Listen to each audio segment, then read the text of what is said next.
আসসালামু আলাইকুম। গুচ্ছ বহাল নিয়ে আপডেট জানাতে চাই। তার আগে সকলের কাছে ক্ষমা প্রার্থী। আমি আসলে আমার ফাইনাল পরীক্ষা চলতেছে, যার কারণে এই সমাবেশে যোগদান করতে পারি নাই। তো কি ঘটলো সারাদিনে এটা একটু বিস্তারিত জানাতে চাই আজকের এই ভিডিওতে। যারা আমার মতো বাইরে আছেন তাদেরকে এই বিস্তারিতটা জানানো দরকার। হাসনাত আব্দুল্লাহ একটা পোস্ট দিয়েছে যে গুচ্ছ ভর্তি পরীক্ষা নিয়ে আজ ১২:৩০ এ ইউজিসি চেয়ারম্যানের সাথে প্রতিনিধি মিটিং রয়েছে। প্রত্যাশা করছি শিক্ষার্থীদের প্রয়োজনে সর্বোচ্চ গুরুত্ব দিয়ে বিষয়টি দেখা হবে। গুচ্ছ ভর্তি পরীক্ষা বিষয়ে ইউজিসির ইতিবাচক ধারণা পেশ করেছে। তবে এক্ষেত্রে বিশ্ববিদ্যালয়ের নিজস্ব সিদ্ধান্ত গুরুত্বপূর্ণ। তো আসলে যেটা আমি খোঁজ পেয়েছি এটা হলো যে তারা মূলত বলতেছে যে সমন্বয়কদের চাপেই আপনার আ এই গুচ্ছ থেকে বের হয়ে গেছে। যেটা ১ম কলকাঠি ছিল আপনার জগন্নাথ বিশ্ববিদ্যালয়ে। তারা আসলে আ সমন্বয়কদের সাথে যে আলোচনা ছিল এই সময়ে আপনার নাহিদ গিয়েছিল আপনার জগন্নাথ বিশ্ববিদ্যালয়ে।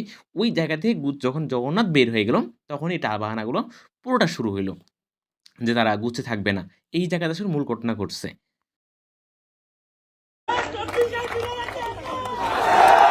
এবং কিছুক্ষণ আগে যেটা আমি আপডেট পাইলাম যে ৮ থেকে ১০ জন প্রতিনিধি ভিতরে পাঠানো হয়েছে স্টুডেন্টের পক্ষ থেকে। আমাদের পক্ষে ডিসিশন না আসা পর্যন্ত কেউ বাসায় যাবে না। আমার ২-১ জন স্টুডেন্ট আসলে ওই জায়গাতে আছেন। মানিক এই হচ্ছে যে আপডেটটা আমাকে একটু আগেই জানালো ১টা ২৭ এর দিকে যে স্টুডেন্টের পক্ষে যতক্ষণ না সিদ্ধান্ত আসে এতক্ষণ তারা ওই জায়গায় আন্দোলন করবে। আশা করছি খুব পজিটিভ একটা সিদ্ধান্ত আসুক। একই সাথে আপনার যেই ঝামেলাগুলো আছে গুচ্ছে এগুলো একটু কমে আসুক। সাথে আপনার বিভাগ পরিবর্তনটা থাকে কিনা, একই সাথে আপনার ফিটা কমানো যায় কিনা, এগুলো নিয়ে আলোচনা চলবে ইনশাল্লাহ। তবে স্টুডেন্টের পক্ষেই সিদ্ধান্ত আসুক এমনটাই চাই। আর আপডেট পেলে অবশ্যই জানিয়ে দিব। ধন্যবাদ সবাইকে।